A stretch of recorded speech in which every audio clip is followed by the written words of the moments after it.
Hi, this is Lenny Pfeffer, President of the Dorchester County Council, and you're listening to the Maryland Association of Counties Conduit Street Podcast, the source for news and notes on Maryland's policy and politics.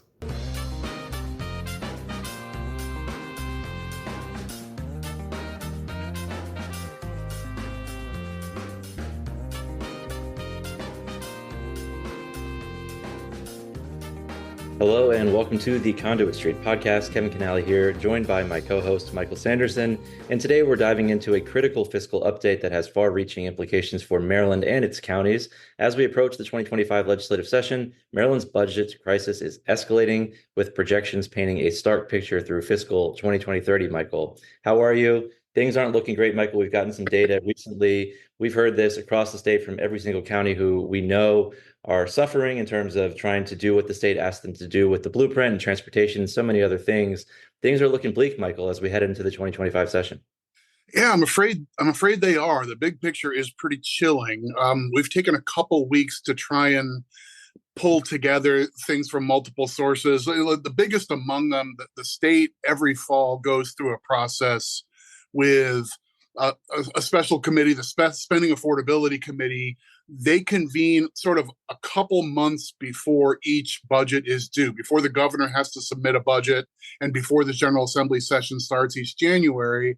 This is a body that kind of looks at the big picture, looks at what's happening with demographics and with revenue sources and with all the sort of moving parts that make up the fiscal picture. And typically they come away with recommendations. I don't know, in an ordinary year, it's like, let's have the growth in our general fund, ongoing revenues, our spending not be more than X percent. Let's not have more than 5% growth this year. That's a sustainable number. You set that as a goal. And then every year at the end of the legislative session, you'll see that the fiscal package sort of conforms to those dimensions. So I don't know, 10, 15 years ago, that would have been a routine finding of this group. These days, the assessment has gotten more complicated. It's looking into lots of moving parts with what's happening with the workforce and with the things that contribute to the income tax in particular, watching what's going on with sales tax and other revenues, and then also spending patterns in the state budget. But it's a clear big picture than you have through the spring and the summer. Everybody comes back in the fall, spending affordability convenes, and that's sort of, okay, where the heck are we? And that's what we're talking about.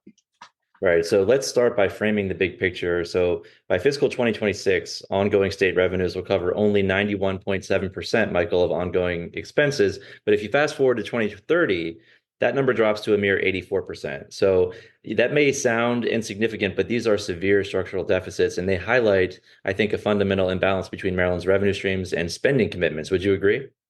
Yeah, I mean, maybe, framing it as like, well, we've got 92% covered. Maybe your first instinct is, well, that's like an A-. That's not so bad, right? But an 8% hole in your budget for the year ahead is like a red alert kind of situation. I mean, we can talk through some of the components that get us to this point, but that is a pretty big deal. I know, for context, I know we consider more than just the state's general fund. There are a few things that are adjacent to the general fund that kind of work along with it. But the general fund, this last year's budget was about $25 billion. And so, like, if you've got a 1% problem in the general fund, that's, now you've got a, $200-300 million problem.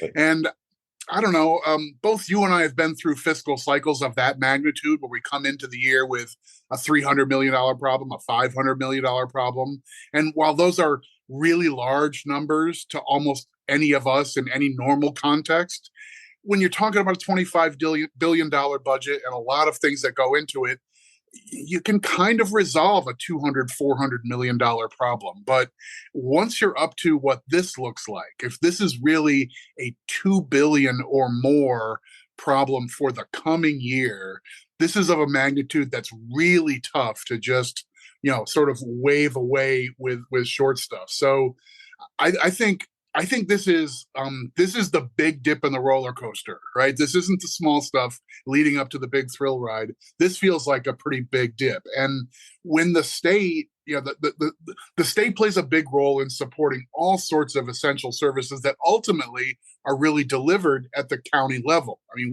we always talk about school funding and so forth. The public school systems get their money through the county budget. The state has a formula. They send some seed money. The counties add in what they're able to try and accomplish all the goals we want out of our public education system. But we do a whole lot more than that. Everything in public safety and public health and infrastructure, taking care of our roads and bridges and so forth.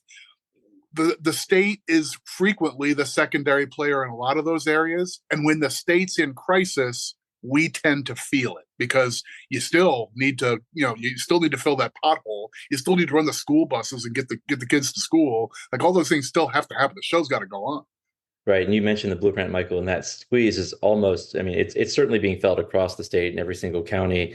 And counties are under a ton of pressure to fund their share of the blueprint, which is an historic reform, but it does come with steep costs. So Michael, counties are feeling that strain now, but the state's going to feel it in the not so distant future. But we know local budgets are already stretched, and meeting the mandates for the blueprint has left some counties grappling with tough trade-offs, and none of those trade-offs are easy, Michael. When you're sitting down, you're looking at all the things you'd have to cut to try and meet your number.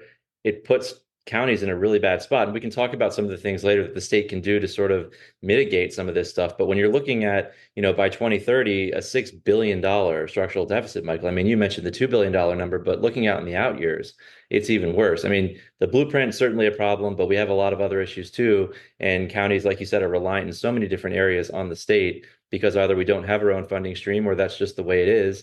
It puts us in a tough spot.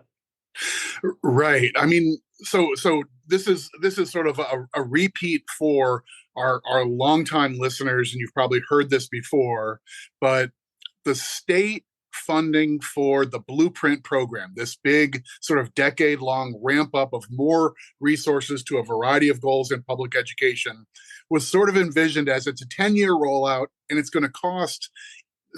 And the back of the napkin is something like about $400 million more per year.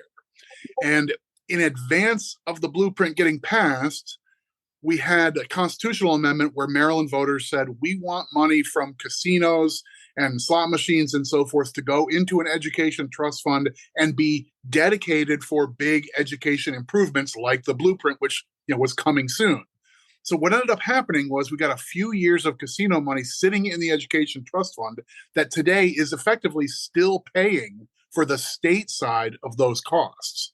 So when we say the state has a problem for FY26, they're really not even feeling the cost of their own big education initiative in the general fund. It's not really part of this analysis yet. What happens is a couple years down the road in, I think, FY28, is that right? Right. FY28 is the first year that basically the trust fund runs out of extra cash that can take care of all those extra Blueprint costs, and that becomes an extra responsibility of the state general fund. That's when you see the short-term problem of $2.5 billion rapidly balloon into 5, 6 thereabouts. A $6 billion problem is a tier that basically nobody's seen.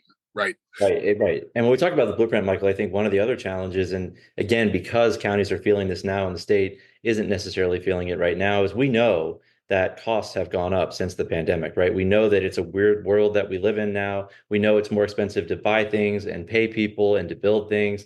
And so we're looking at numbers that might not necessarily reflect the actual true cost of implementing the Blueprint. So things may even be more dire than they seem right now. Because again, things are more expensive. The world is a much different place. And so it's hard, I think, to get a true gauge. And again, because we're hearing from counties what the true costs are, I think it's going to be interesting once the state digs in and sort of updates all the projections in terms of where they are and where they need to be.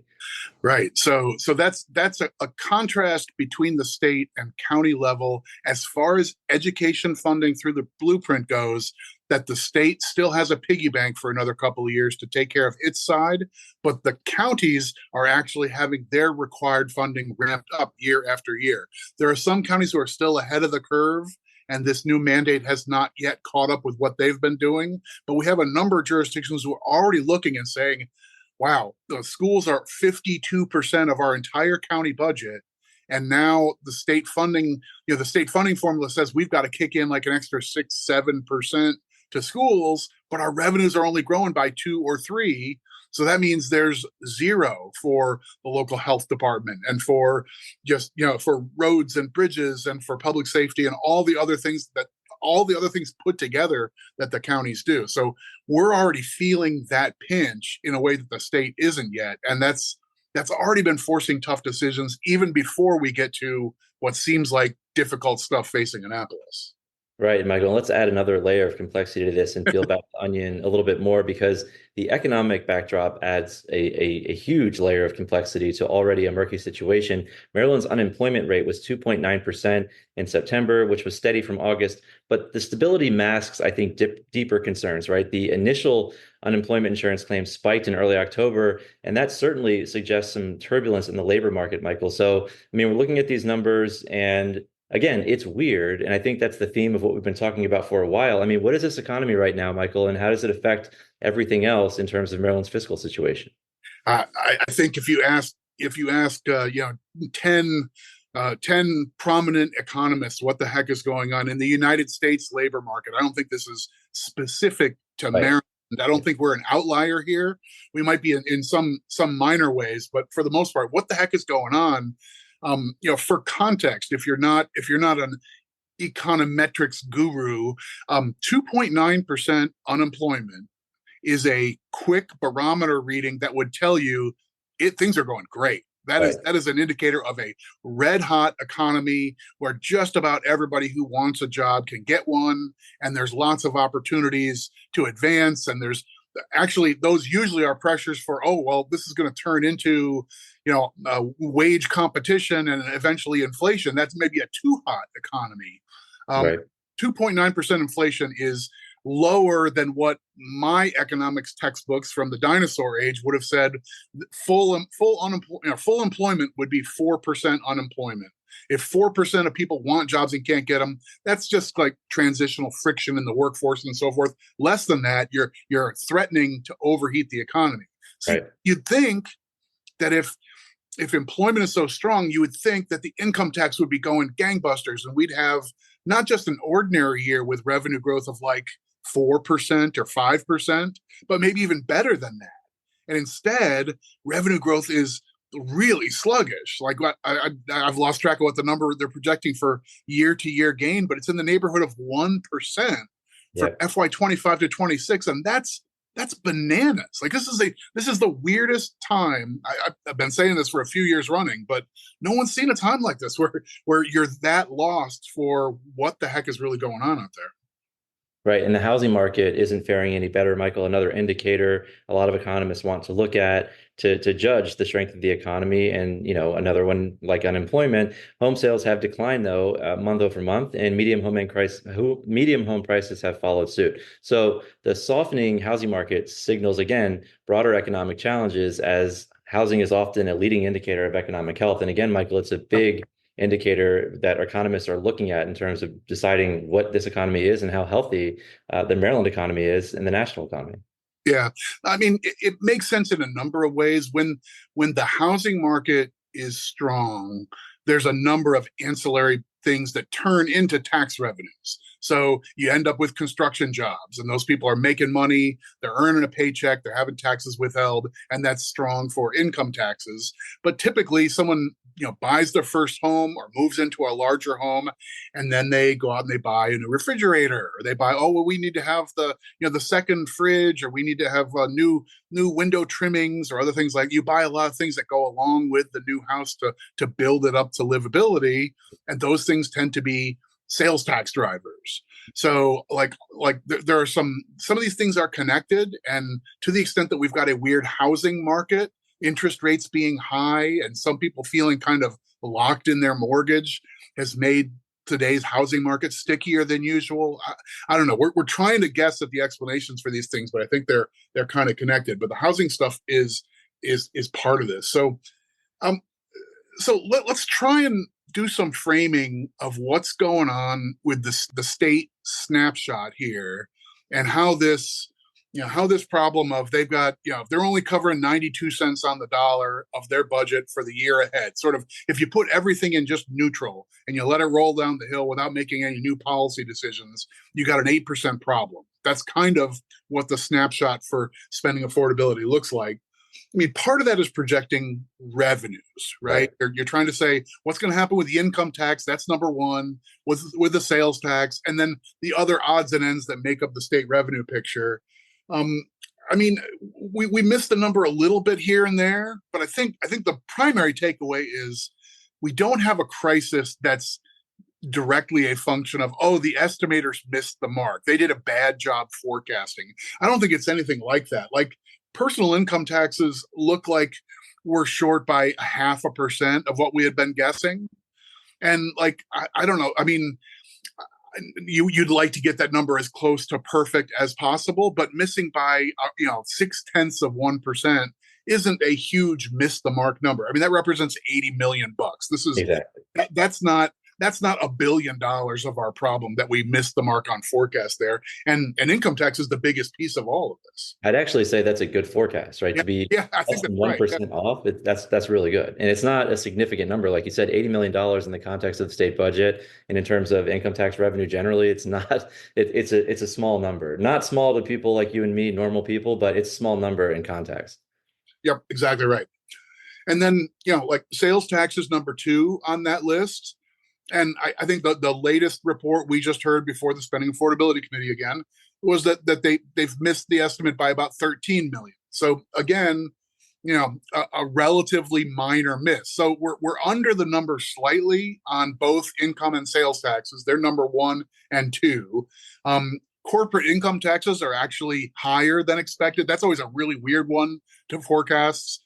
Corporations are much tougher to predict than working guys like us, and then people who are having their income taxes withheld. Sales taxes are they move with the economy, but they don't jerk around a whole lot.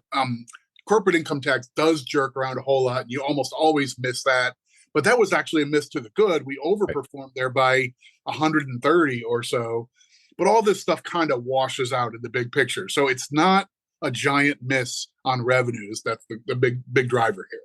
Right. And one thing about the sales tax, I thought that stood out to me, future projections. So just a 1.4% increase in the sales tax and sales tax revenue, which doesn't even keep pace with inflation, Michael. So you said income tax and sales tax 1 and 2 in terms of revenue for the state. You look at the sales tax projection, it's not even keeping pace with inflation. So these are, I think, red lights flashing that something is going on.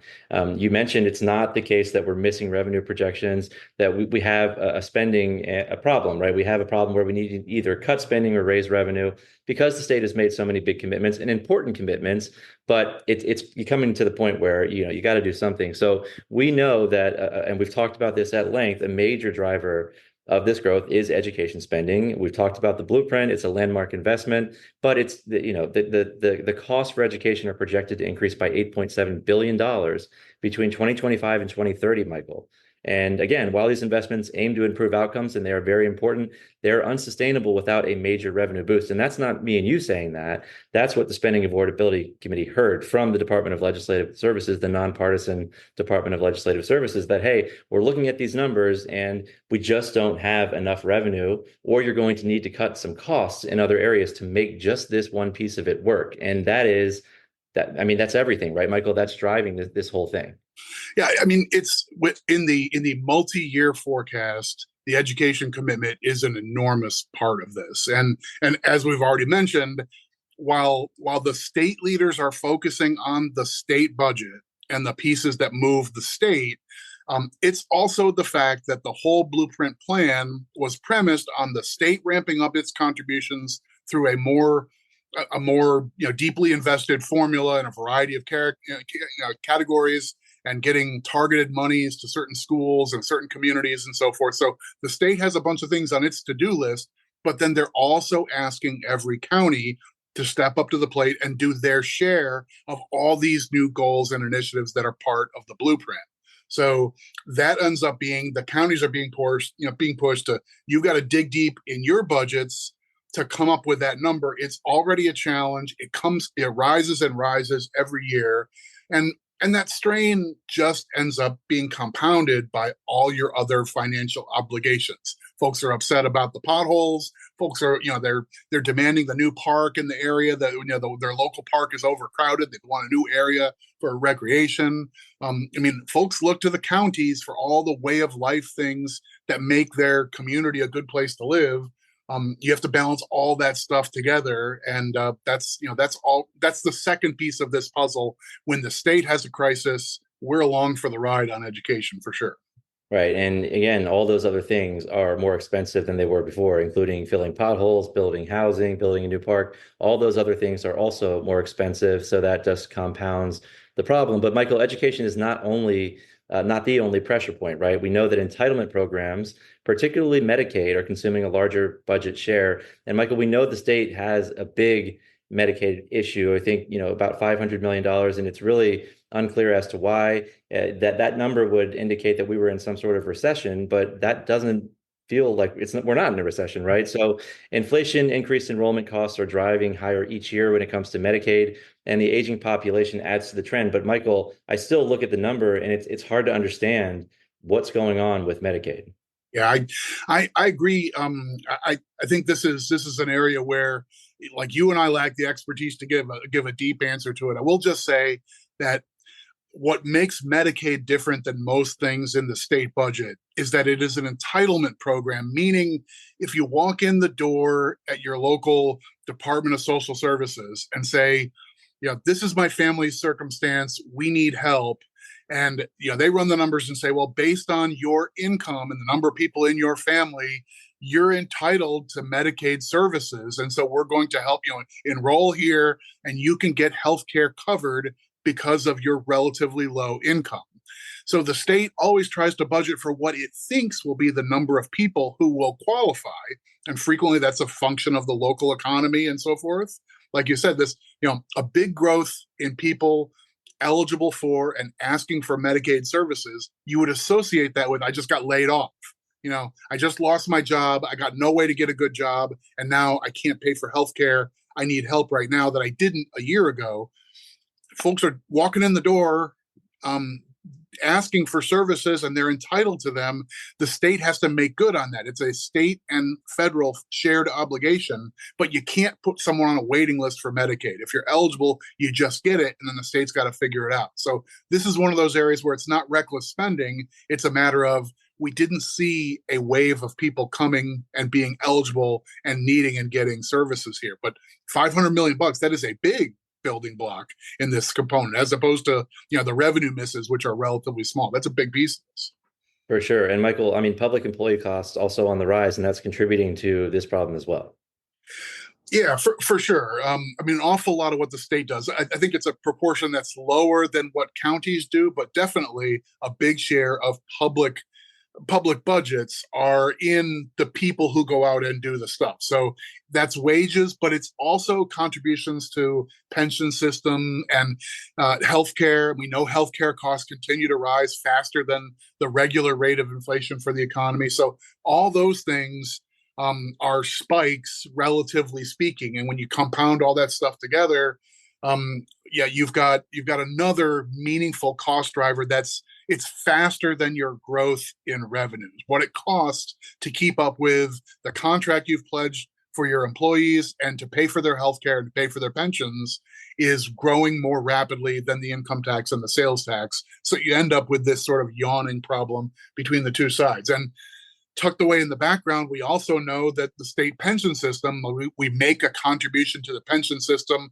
They go out and do investments and so forth to try and have the assets that are enough to cover future benefits that we're going to have to pay employees.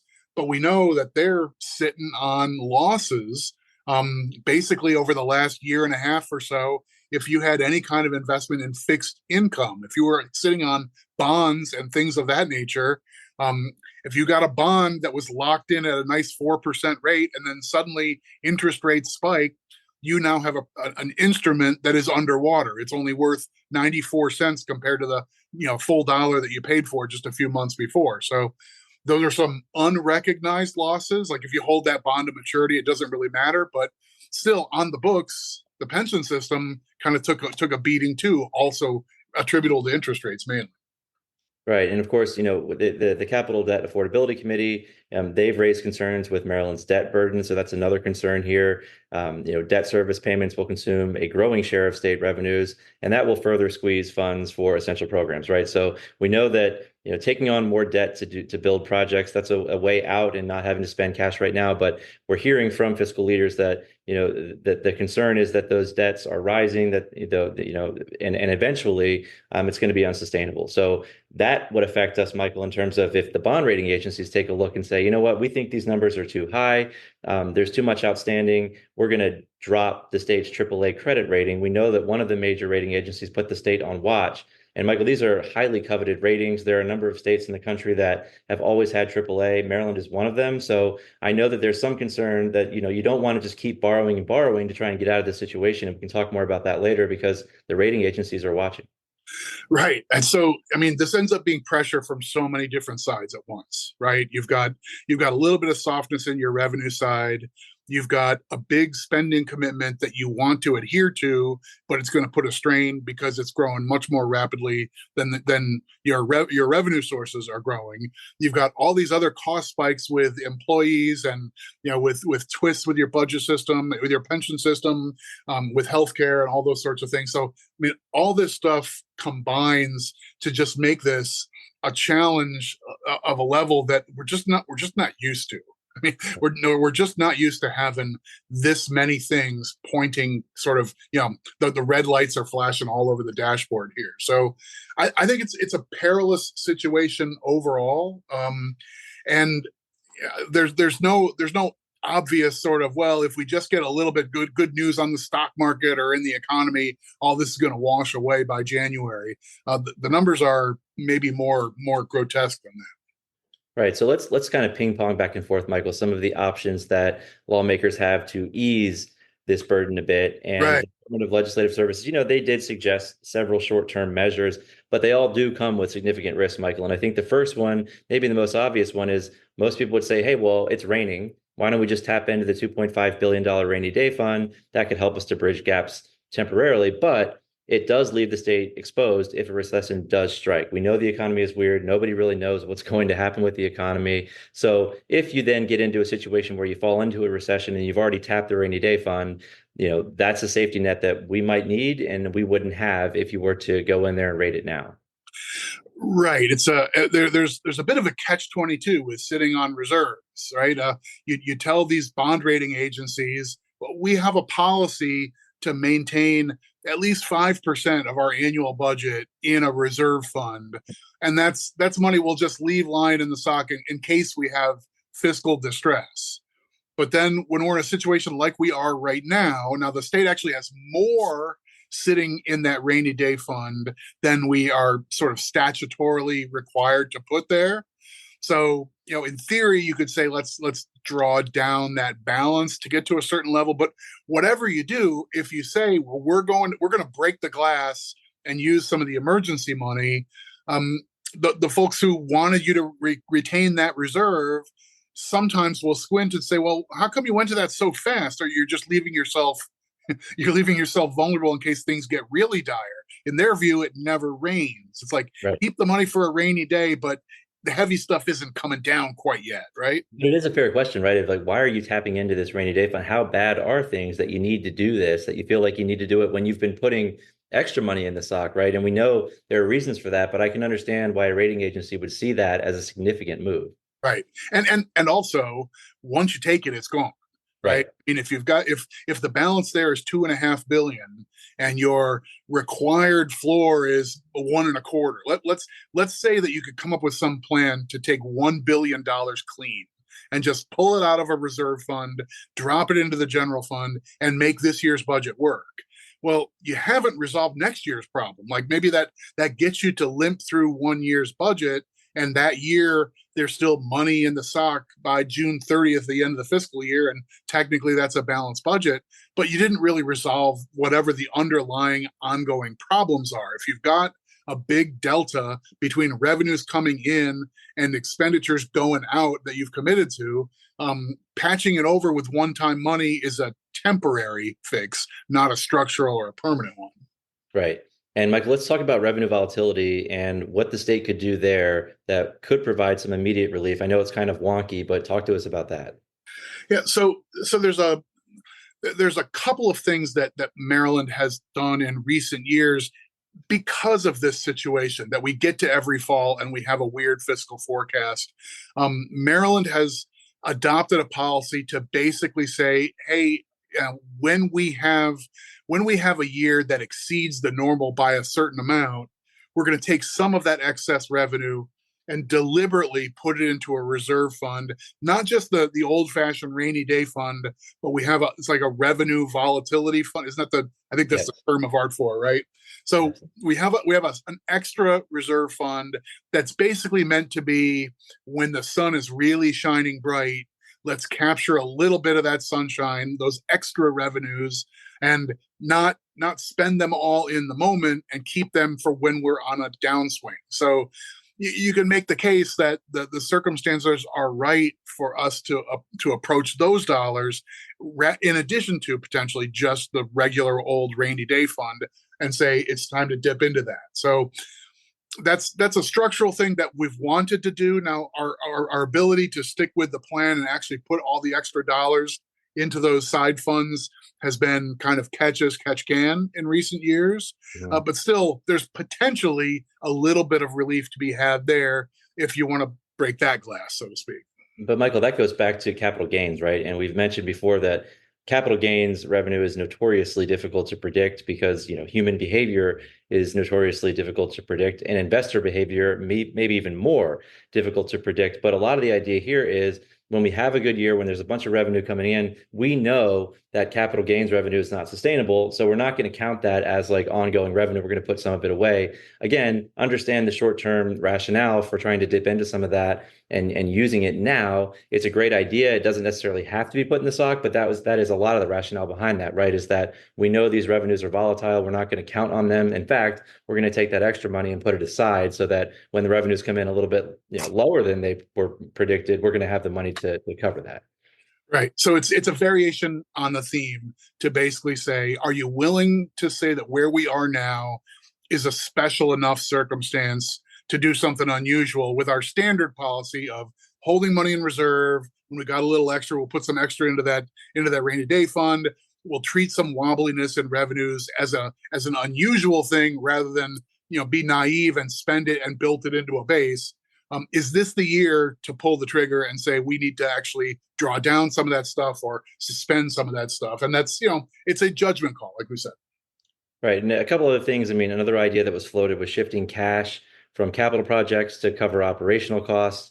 This would I certainly delay infrastructure investments and create future deficits. I think we've seen this before. It kicks the can down the road. And then, Michael, another one that I do think would have a direct impact on counties and maybe not in the way people think, borrowing for capital projects, right? And so it would free up cash again in the short term, but it does increase the state's debt burden and it limits future borrowing capacity. And Michael, when we think about things like building schools, if the state's going to borrow more now, in the long term, you're going to have less capacity to borrow, right? And that does affect capital projects at the local level. So even doing something right now could affect us down the line in terms of just the state's borrowing capacity. And maybe we're not able to build the schools that we need to build, things like that, capital projects. So while the state could take that step right now, I do think that it would have a significant impact on counties just in terms of the state's ability to borrow for the things we need to build. Yeah, I think that's well said, that on the smaller scale, I think we mentioned sort of at the top of this pod, at the smaller scale, when you've got a $300-400 million problem, sometimes what the state of Maryland might do is say, listen, we were planning on having an extra $75 million in cash. We call it pay-as-you-go funding or pay-go. We'll do $75 million in pay-go so we can do a few more capital projects that we might have been able to otherwise, in addition to what we get from bond revenues. One thing you can do is say, well, let's just bond for that stuff that we were going to pay cash for. And then you can go a step further and say, well, what programs are out there that we kind of run on a cash basis, but maybe short term it would be okay if they were bonded for? Like, could we do the land acquisition side of a program open space? Could we do that with a bond rather than with the cash that comes from the state transfer tax? And if you just do sort of a fund swap there, you might be able to say, okay, we'll still do our $150 million in that program, but we'll borrow for it rather than spend it in cash that we're short on right now. So both of those require a little bit of benefit now, pay for it later. There's a little bit of a trade-off there. And again, if we're being sensitive about our fiscal condition and stewardship, and you're kind of eating tomorrow's lunch that way. So that's another trade-off. It's not, I don't think it's off the table. I don't think that there's $1 billion of trickery to be had on that front, though. I don't think there's $600, $800 billion of fund shifts like that you can move to capital rather than cash. Right. So, I mean, those were some of the ideas that were floated, ed spending affordability, and from the Department of Legislative Services. Again, none of them are easy choices. They all have significant downsides, and none of them are long-term fixes. Michael, another piece to this puzzle that we cannot ignore is federal dependency. And Maryland's economy relies heavily on federal employment and contract spending. We're home to about 160,000 civilian federal jobs that pay about $25 billion in wages annually. And Michael, that makes up about 11% of the state's total wages. So we've seen, the federal election, and the president-elect has talked a lot about shifting federal employment and cutting federal jobs, trying to streamline processes. But there is a lot of concern, particularly, right, Michael, in some counties that rely more heavily than others on federal employment and contractors. What does that mean? And now that also lies in the background is our federal dependency is large. And if there were shifts, if you were to move an agency out of the state or shut down an agency, move jobs to another state, it would have a huge impact on Maryland. And Maryland is much more vulnerable than most any other state in the country. Right. So I think we are very near, if not the very top of that list. With it's a geographic connection, but it's also a cultural connection. But several major federal agencies have their headquarters in the state of Maryland and have lots and lots of employees, and then also contractors and sort of town-gown businesses that are connected. So up in Baltimore County and in Montgomery County and Prince George's County, there's a big physical presence in buildings themselves. And then certainly we have bedroom communities all around the DC area where you just know that there's lots of employees who live in Charles County, or they're connected to the military installation at Pax River in St. Mary's County. Different parts of Maryland are really rich with folks who are connected to the federal government. So whether it's because of sort of political decisions about federal spending, or whether it's about this function or that function being downsized or right-sized in the name of efficiency, or trying to do some budget balancing at the federal level, whatever the moving parts are, we've got some vulnerability there for federal workers, and then all the other businesses that are sort of attendant to them, all the folks who are huddled around Aberdeen Proving Grounds and around Fort Meade, and all these different federal facilities tend to bring a lot of technology and a lot of other workers and contractors and so forth. So this is big business in our state. It's a big chunk of our economy. And let's not, of course, forget the risks, Michael, tied to federal infrastructure projects. Funding for critical repairs like the Key Bridge is far from certain, and the FBI headquarters relocation to Prince George's County could also be affected depending on how things shake out in Washington. So just add another layer of complexity there, Michael. A lot of the things that the state was relying on may now just not be happening, or at least they're in flux. Right. We have, last I heard, we have a potential nominee for the head of the FBI who doesn't think they need a headquarters. So right. who knows? Right. Yeah. All this stuff is just in a blender for all the different things, all the different things we've been talking about. But just the things that are tricky in Maryland's own economy by ourselves would be the challenge that nobody's ever grappled with before. And then an extra layer with what might come to us or happen to us as a result of DC decision-making is just great. Like one more twist in the die. So, Michael, to wrap up this segment, we've gone through kind of the high-level overview. We've dipped in more to the numbers. We've talked about some of the potential outs for state lawmakers to use. Again, they all have consequences, and none of them are long-term fixes. We've talked about volatility in Washington and how that could affect Maryland. If I'm listening to this podcast right now, I'm wondering, Michael, what does all this mean for counties as we sit right now? Right. Well, I think in the big picture, We have to feel like fiscal distress at the state level sometimes translates really directly into the services that counties end up delivering, that the state just can't make good on its usual pledge to help with the local police department or the local library, or just you name the function, just about everything that's a major thing that's conducted statewide. Usually the state has some role to help support, and then the counties fill in and sort of tailor the services locally. So I mean, it's obvious to feel that kind of pressure there. I think if the state's budget crisis is deepening, we got to feel like we're on the defensive. We'll come to Annapolis. County leaders will say, you guys have a fiscal crisis. We already have our hands full trying to keep up with the blueprint and trying to do all the things that you require us to do, and that our residents, our taxpayers, demand that we do. Like, we already have our hands full. We can't solve your problem as well. But I think this environment is as shaky as anyone's ever seen. I've been doing this for a long time. This is the worst I've seen. It's rough, right? And I think that's one of the reasons that MACo county leaders are advocating for more flexibility in local revenue structures, right? I mean, because the current state-defined tax systems are outdated, and they certainly limit counties' ability to raise revenue and deal with modern economic challenges. So counties need options to put upon the table so that residents can come and take a look, right? The only thing counties can say right now is, we're going to raise your property taxes, or we're going to raise your income tax, the local income tax.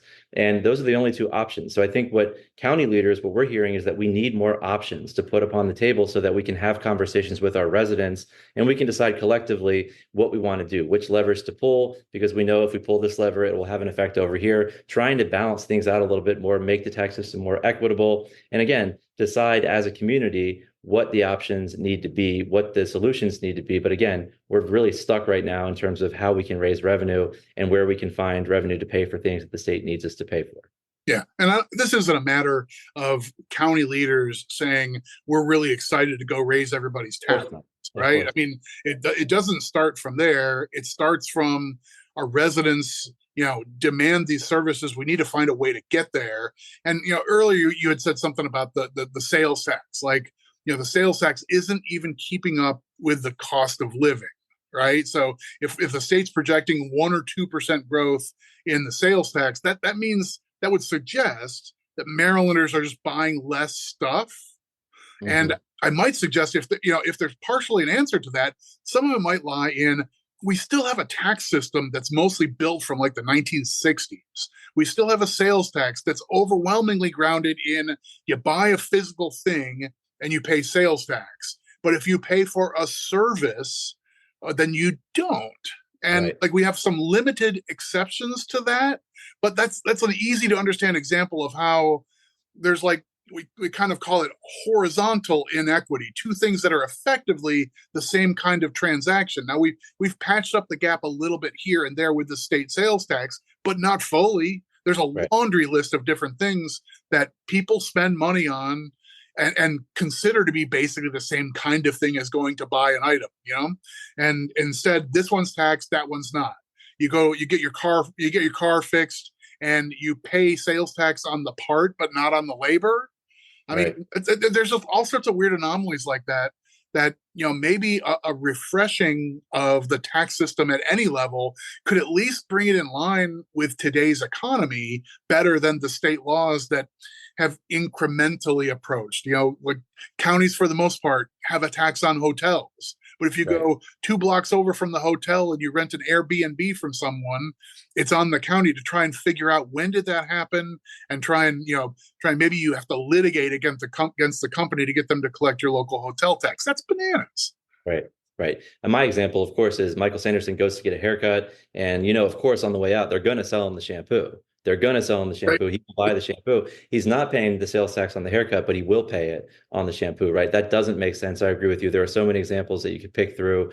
Modernizing the tax system makes some sense. The state took some steps, Michael, to do that, at least for like digital downloads, right? And finally came into the 21st century where, hey, you used to go buy a CD at the store, you paid sales tax, but for so long, when you were downloading the music off the internet, you weren't. So the state plugged that gap a little bit. I think there's still a long way to go. These are always tough conversations, Michael, but you're right. We are living with an outdated tax system, and I feel like some of the answers are right there.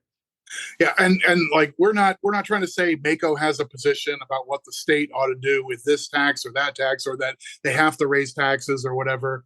I mean, the state's got a lot of decisions to make on the spending side. They also theoretically have decisions to make about the revenue side, and what form of revenue structure they want to have to be able to provide the things that they want to promise. So, this is all connected.